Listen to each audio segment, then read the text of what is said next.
there, this is Charlotte for GamerCast.net. Now I do realise that we do have another giveaway going on at the moment. If none of you have entered, we have some E3 goodies to give away. We just came back 2 days ago from Los Angeles. However, we do have another giveaway that unfortunately I neglected to put up before we left. That's my fault entirely. However, I am here to again give away some fabulous copies of Crusader Kings II, thanks to the guys at Paradox Interactive. Now I have 5 copies of the base game and 5 copies of the latest expansion that has just been released a couple of weeks ago, called the Old Gods. Now what the Old Gods is it's the last DLC planned in the cycle of DLC for Crusader Kings II. So this is the last one that they knew that they were going to release and they wanted to come out. If you're a fan of Crusader Kings II, then you'll know that this is actually one of the best expansions to date, mainly because it gives you 200 extra years on top of your dynasty's reign.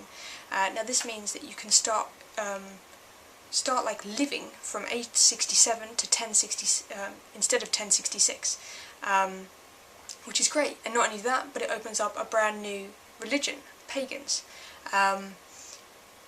More importantly, Norse pagans, because of course everyone loves Vikings, despite how violent they are.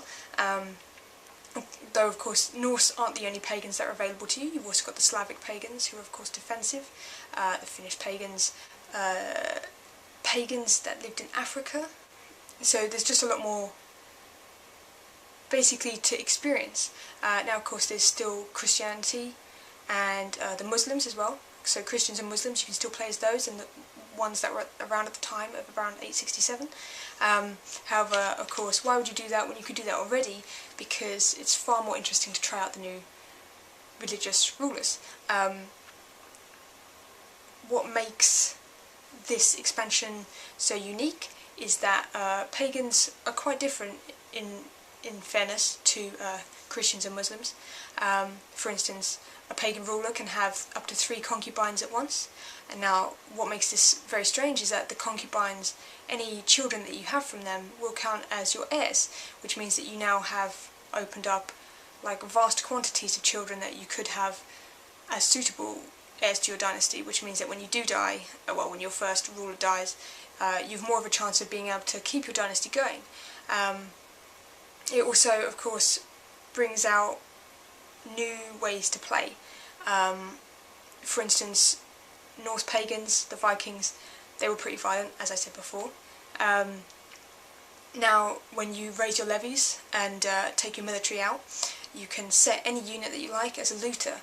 What that looter can do is basically sail off using newly created river systems to anywhere in the world and loot them, take them, kill them, do whatever the hell you want with them, go back home and then show everyone your loot, and they get very happy about it. That's basically how it works. Of course, not all pagans were like this. It is the Norse in particular that can have this looting quality, as well as other aggressive pagans. But it's a nice way to kind of experience the military aspect of the game, because whilst you have a looter unit, they can attack anyone you want and you won't declare war, whereas of course in Crusader Kings II, anything that you do, any sort of conflict, is an outright declaration of war. Now this isn't to say that the pagans can't declare war. In fact, they have a new kind of system called the Great Invasion. This is like a prestigious thing that only one ruler may do in his lifetime, and you basically prepare this great invasion of wherever you seem worthy, call in your brethren, and basically go attack the crap out of them.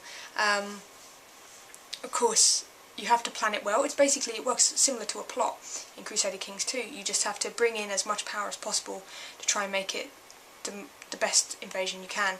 Of course, your enemy can do the same thing, and it might backfire, like it did with me a couple of times, but you know, I'm not greatly into the military aspect of Crusader Kings II, and in fact what I prefer the most is the family aspect. That makes it sort of like The Sims, but like on a grander scale, with dynasties and plots and people wanting to kill each other, and then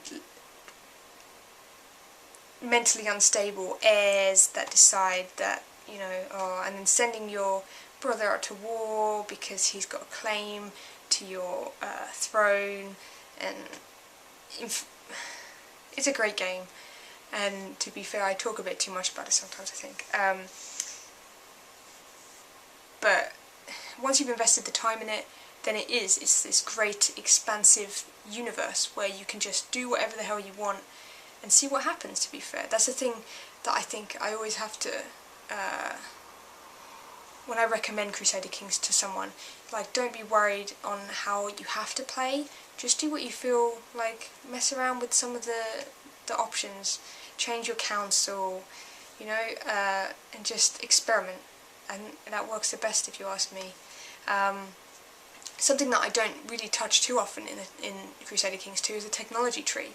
Now this has actually been improved in the Old Gods expansion because, of course, adding 200 years on, you don't want everyone in 867 to have the technology that they would in 1066. For instance, the Norse have their boats, but you don't want anyone else to have boats. So if, for instance, you were from somewhere else and you decide you're going to have boats, you're going to be greatly penalised for that.